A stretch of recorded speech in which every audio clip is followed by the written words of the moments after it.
زینب مولوی صاحب کی اکلوتی بیٹی تھی۔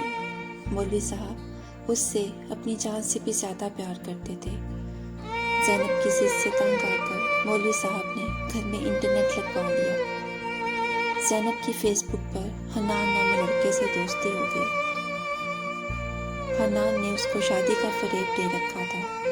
جب زینب بری طرح حنان کے عشق کے جال میں پھنس گئی تو حنان نے اسے گھر سے بھاگنے پر راضی کر لیا۔ زینب گھر سے زیور، کپڑے اور پیسے لے کر ایک رات حنان کے ساتھ گھر سے بھاگ گئی۔ یہ بات جب محلے میں پھیلی تو سب لوگ مولوی صاحب کو تھو تھو کرنے لگے۔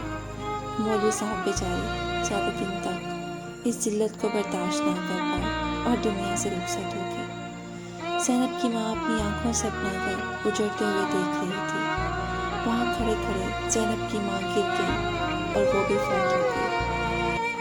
ادھر جب زینب کو حنان کی اصلیت کا پتہ چلا تو وہ لٹ پٹ کر والدین کے گھر واپس آ گئی۔ دروازے کی دہلیز پر ہی ماں اور باپ کا جنازہ لوگوں کو لے جاتے دیکھا۔